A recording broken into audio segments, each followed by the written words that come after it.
तीन दिवसीय कोटा महोत्सव की खड़े गणेश जी मंदिर पर पूजा अर्चना के साथ शुरू हुआ। लोकसभा अध्यक्ष बिरला और प्रशासनिक अधिकारी रहे मौजूद। 3 दिवसीय कोटा महोत्सव की शुरुआत सोमवार सुबह 9 बजे रंगबाड़ी खड़े गणेश जी के मंदिर पर पूजा अर्चना के साथ हुई, जहां लोकसभा अध्यक्ष ओम बिरला व जिले के प्रशासनिक अधिकारियों ने पूजा अर्चना करते हुए इस महोत्सव की विधिवत रूप से शुरुआत की। सोमवार सुबह से ही जिला प्रशासन ने खड़े गणेश जी मंदिर पर पूजा अर्चना की व्यापक तैयारियां की थी। इस मौके पर त्रिनेत्र कथक संस्था के बाल नृत्यांगनाओं ने गणपति स्तुति की नृत्य प्रस्तुति दी। मंदिर परिसर तालियों से गूंज उठा। इस मौके पर लोकसभा अध्यक्ष ओम बिरला ने लोगों को संबोधित करते हुए कहा कि कोटा को पर्यटन स्थल बनाने के लिए कोटा महोत्सव का आयोजन किया जा रहा है। इसके लिए सभी को व्यापक स्तर पर मिलकर प्रयास करने होंगे। उन्होंने कहा कि नव वर्ष में कोटा में विकास के अनेक कार्य होंगे, साथ ही यहां एयरपोर्ट का कार्य भी शुरू होगा। किशोर सागर पर विकास के कार्य होंगे। वहीं जिला कलेक्टर रविंद्र गोस्वामी ने कहा कि कोटा महोत्सव बाकी शुरुआत हो चुकी है, यहां सुपरहिट होगा। उन्होंने कहा कि लोकसभा अध्यक्ष ओम बिरला के मार्गदर्शन में हम इसे पूरी तरह सफल बनाएंगे। इस मौके पर राजस्थान के ऊर्जा मंत्री हीरालाल नागर, विधायक संदीप शर्मा, पुलिस अधीक्षक अमृता दुहन, पुलिस अधीक्षक कोटा ग्रामीण सुजीत शंकर एवं गणमान्य नागरिक मौजूद रहे।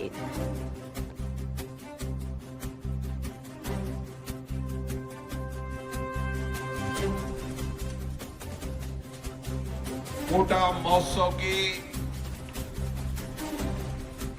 आप सबको बहुत शुभकामना, बधाई।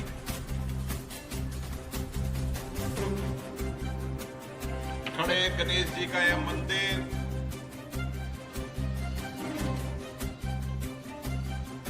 हम सबकी आस्था का केंद्र है। ये मंदिर की ख्याति अद्भुत है और देश में बहुत कम मंदिर हैं जो खड़े गणेश जी के मंदिर हैं और इसीलिए इस मंदिर की आस्था, विश्वास, भरोसा हम सबका कल्याण करता है। और जब भी हम कोई शुभ काम करते हैं तो गणेश जी की पूजा अर्चना के साथ करते हैं, ताकि हमारे विघ्न हरे, सब पर कृपा करे और हर कार्य सफलता से हो, कुशलता से हो। ये भगवान गणेश जी से हम प्रार्थना करते हैं। कोटा महोत्सव कोटा की विरासत, कोटा की आध्यात्म, कोटा के धर्म, संस्कृति, हमारी चंबल नदी, हमारी अलग अलग कामों से Kota stone, sandstone, Kota sari, Kota coaching, Kota kachori एक अलग पहचान है। और हर शहर की, हर क्षेत्र की अपनी विरासत होती है। हमारी विरासत बड़ी समृद्धशील है। हमारी विरासत समृद्धशील है। कोटा अद्भुत परंपराओं वाला शहर है और ये संपूर्ण हाड़ौती, जहां अलग अलग तरीके से आप ऊटी चले जाएं तो हाड़ी रानी की धरती, वहां के किले, बावड़िया, वहां की विरासत, वहां की आध्यात्मिक, कोटा की विरासत, धर्म, आध्यात्मिक संस्कृति,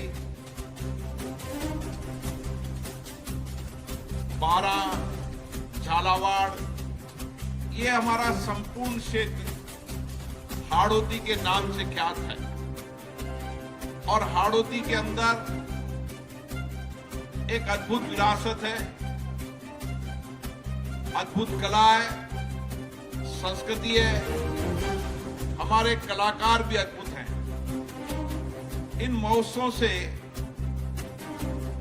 किसी भी शहर, किसी भी जिले, किसी भी क्षेत्र की पहचान होती है और विशेष रूप से कोटा महोत्सव के द्वारा हाड़ौती की पहचान बनाना हम सबकी जिम्मेदारी है और इस जिम्मेदारी में सबकी भागीदारी हो, सबकी सहभागिता हो और जो लोग भी हाड़ौती कोटा से गए हैं, देश के अंदर गए, देश के बाहर गए, वो अपनी जड़ों से भी जुड़े रहे और यहाँ की विरासत, कला, संस्कृति, पर्यटन स्थल को भी देश विदेश के अंदर प्रचारित करें।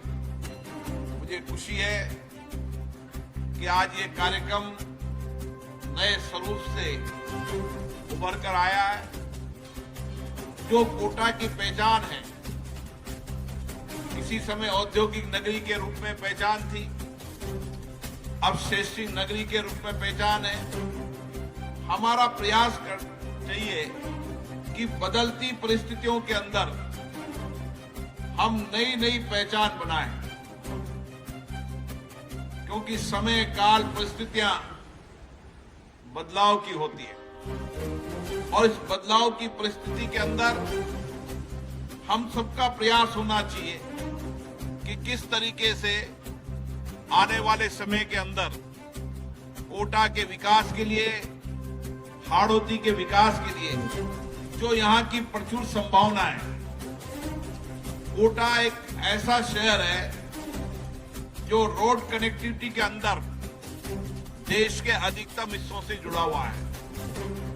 रेल कनेक्टिविटी के अंदर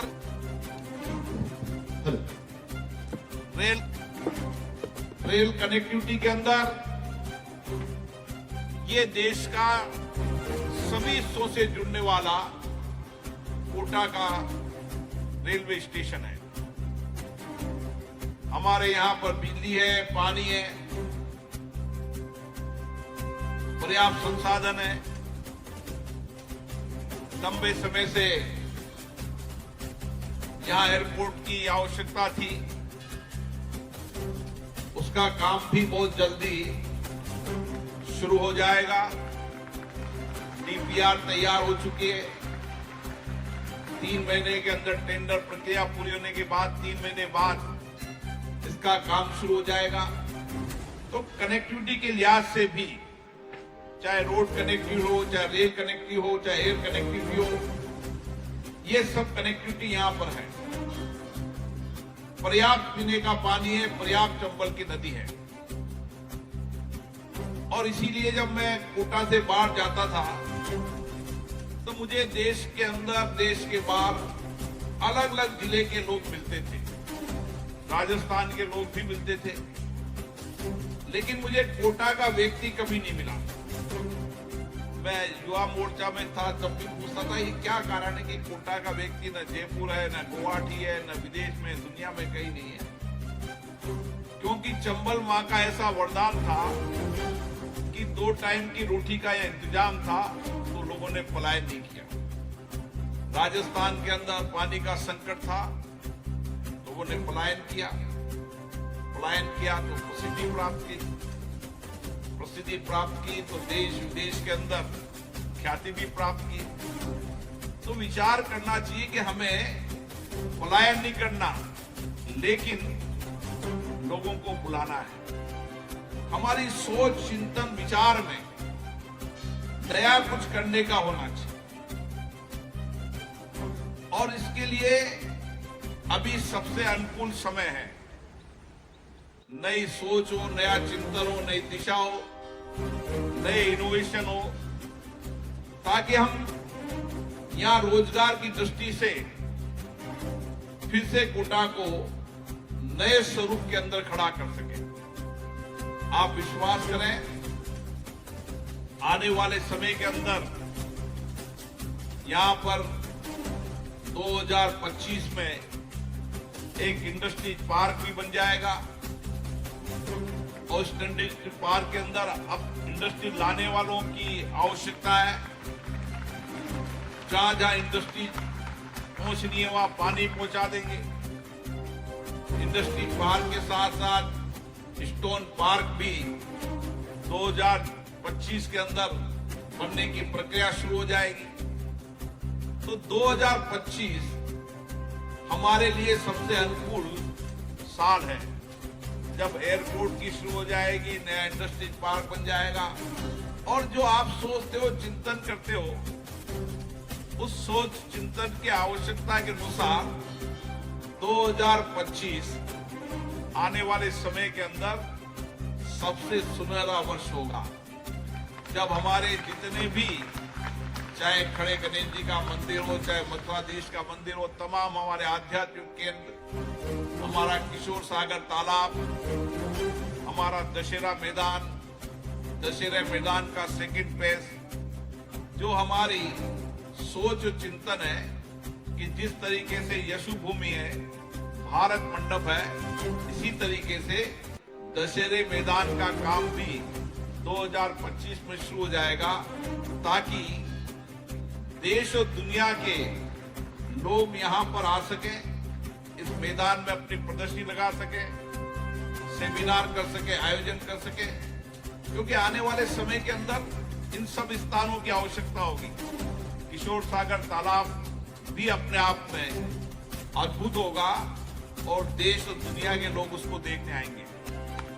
और हमारा चंबल रिवर फ्रंट के साथ यहाँ का क्रूज चंबल नदी पे, वह भी 2025 में शुरू हो जाएगा। चंबल रिवर फ्रंट के अंदर भी देश और दुनिया के लोगों को कैसे लाया जा सकता है, इसके लिए एक व्यापक योजना बनाई जा रही है।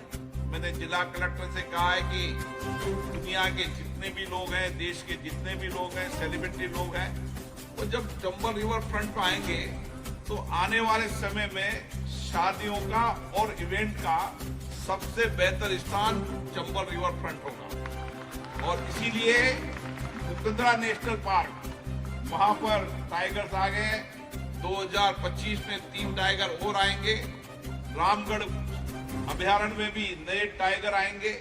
इस तरीके से दोनों अभयारण्य, जंगल और जल, ये किसी शहर में नहीं हो सकते। इसलिए जंगल और जल अगले 2025 में रामगढ़ और दोनों में सफारी शुरू हो जाएगी, चंबल क्रूज भी शुरू हो जाएगा। ऐसी बहुत सारी योजनाएं हैं। मुझे लगता है कि आने वाला समय हम सबके लिए नया वर्ष, हम सबके लिए नया संकल्प लेकर आएगा। लेकिन अब आवश्यकता है, इंडस्ट्रीज के लोगों को मैं कहना चाहता हूं, नई सोच, नई चिंतन से, नई इनोवेशन से। आपके पास न संसाधनों की कमी है, यहाँ एग्रो बेस्ड इंडस्ट्रीज का बहुत बड़ा हब बन सकता है। बूंदी एग्रो इंडस्ट्रीज का देश का सबसे बड़ा हब बनने वाला है। कोटा को भी इसी दिशा के अंदर काम करने की आवश्यकता है, ताकि कोटा बूंदी का एग्रो इंडस्ट्रीज का बड़ा हब बना सके। इसलिए आपको किसी तरह की कोई परेशानी नहीं आएगी।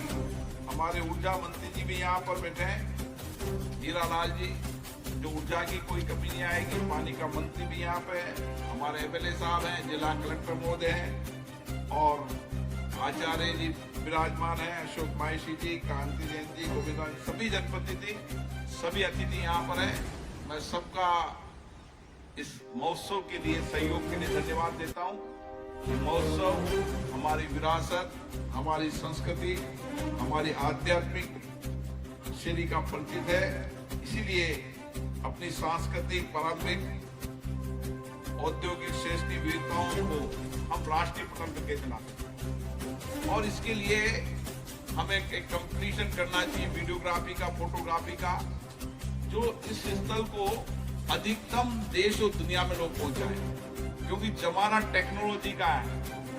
आज नए लोग टेक्नोलॉजी से देखते हैं कि कहाँ होटल है, कहाँ पर आना है, कहाँ पर पहुंचना है, कहाँ ठहरना है, कौन सा स्थान है, सब टेक्नोलॉजी में देखते हैं। इसलिए आने वाले समय के अंदर हमारे जितने भी स्थान हैं, उन स्थानों का अपन एक डिजिटल एल्बम बनाए और अधिकतम लोगों को इसके साथ जोड़ने का काम करें और देश और दुनिया तक हमारा डिजिटल एल्बम पहुंचे। हमारी जो कहानियां हैं, वो कहानियां जो विपरीत कहानियां होती है उसको तो हम जल्दी से फॉरवर्ड करते हैं, बहुत जल्दी करते हैं उसमें, लेकिन जो सकारात्मक प्रयास है उस सकारात्मक प्रयास में हर कोटावासियों का योगदान होना चाहिए। अपने रिश्तेदार, मिलने वाले, दुनिया, देश के अंदर किस तरीके से कोटा बदल रहा है। हमारा प्रयास है कि हमारे कुछ लोग ये प्रयास करते हैं कि कैसे कोटा की प्रसिद्धि को कम हो। मैं उनसे कहना चाहता हूं कि बयान देते समय सोच समझ कर बयान दें। परिस्थितियां काल के अनुसार कोई चीज स्थिर नहीं होती, कोई समय इंडस्ट्री हुआ करती थी, कोई कोचिंग हुआ करती थी। अब बदलते दुनिया के अंदर सब बदलता है, लेकिन हम कम से कम इस बात का ध्यान रखें, जिस शहर की माटी धरती पर रहते हैं वहां का नकारात्मक वातावरण नहीं जाए, सकारात्मक दिशा जाए, सकारात्मक ऊर्जा जाए। आप चिंता मत करो, वक्त बदला है, समय बदला है, लेकिन समय वक्त अपने अनुसार है। अब सब कुछ होगा जो कभी कोटा में नहीं देखा था। आप सबको बहुत बहुत शुभकामनाएं, बहुत बहुत बधाई।